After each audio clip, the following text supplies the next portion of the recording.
Russia has spelled out a fresh condition for Ukraine security guarantee talks. Russian Foreign Minister Sergei Lavrov has said Moscow must be involved in decisions about security guarantees for Ukraine. He asserted that discussing any Western security guarantees for Ukraine without Russian involvement is a road to nowhere. Lavrov says that security guarantees for Ukraine should be provided equally by the US, the UK and France. Now Russia has made an interesting proposal that China should also be part of the security guarantee. Moscow and Beijing have very close ties. I believe that the West, and especially the US, understands perfectly well that seriously discussing security issues without the Russian Federation is completely unrealistic and a road to nowhere. Lavrov made the comments 2 days after US President Donald Trump hosted Ukraine's president and European leaders for discussions about security guarantees for Ukraine that could help end the war.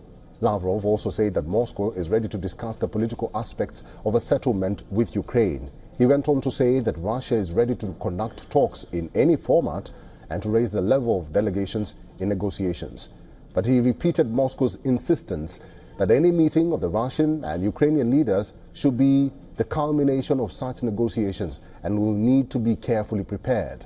Lavrov's statement came as NATO defense chiefs are holding a virtual call to devise possible future security guarantees for Kyiv that could help forge a peace agreement. This comes even as Russia continues to pound Ukraine on the ground.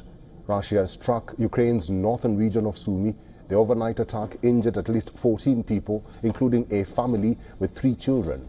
Russia launched 15 drones in an assault on the Oktirka area. Fire has been raging in Ukraine's Odessa region, where Russian forces launched a massive drone attack near a fuel and energy facility. Authorities said a port infrastructure in the city was also damaged due to relentless bombardment.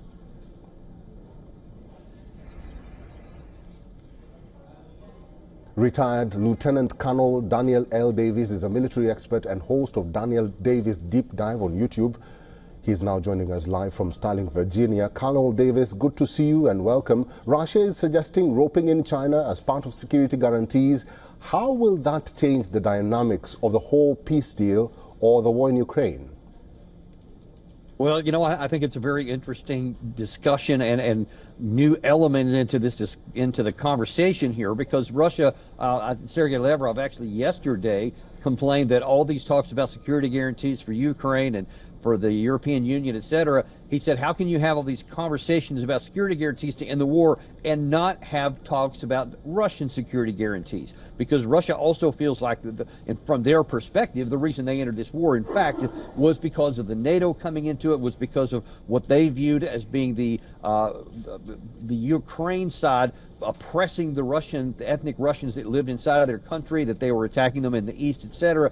And they said, those are the root causes we have to address, and we have security guarantees as well. So far, the Western side hasn't even been willing to even say anything about Russian security guarantees, exclusively those of the Ukraine side.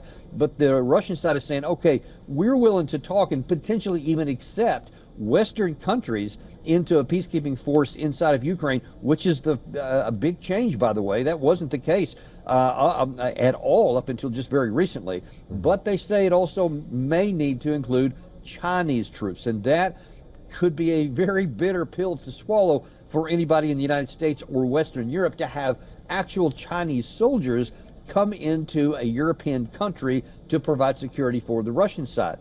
It could well be that they're saying this because they know it's a bitter pill that the West will never allow, and so Russia may be saying, look, either you allow this one or we won't allow that one. It's not going to be one or the other. It's going to be both or neither. And Russia still remains in the position of power over the Ukraine side and the entire Western side writ large. So there's going to have to be some giving in on some things we don't want to, because right now we can't compel Russia to do what we want without something like Chinese troops in the conversation. Colonel Davis, over the past month or so, we have seen an escalation of strikes on both Ukraine and Russia. What if a deal is not reached and this war grinds on? What happens? What are the ramifications to both Ukraine and Russia? Well, see, that's what puts Russia in the superior position here diplomatically.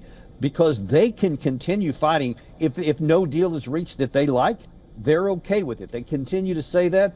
Their ambassador in Abenzia in May reiterated on the UNSC floor emphatically that Russia will attain its objectives through negotiations, or they'll obtain it on the battlefield. They have said nothing besides that at any point. And so I think we have to believe that that's still their position, and we see it on the ground and in the air, as you mentioned a moment ago. Russia has the wherewithal, and they certainly have the industrial capacity and, crucially, the manpower to make good on that if they don't get a deal they like. Whereas on our side, if we don't get a good deal that we like, the Ukraine army itself, that's really the linchpin of this whole thing, is their physical force. They are losing more troops than they can force mobilize each month, and at some point there will come a place where they simply can't hold the line any further, and the Russian side, which has the manpower, can have its way. So if we don't get a deal, to answer your question, eventually Ukraine will lose the war. All right.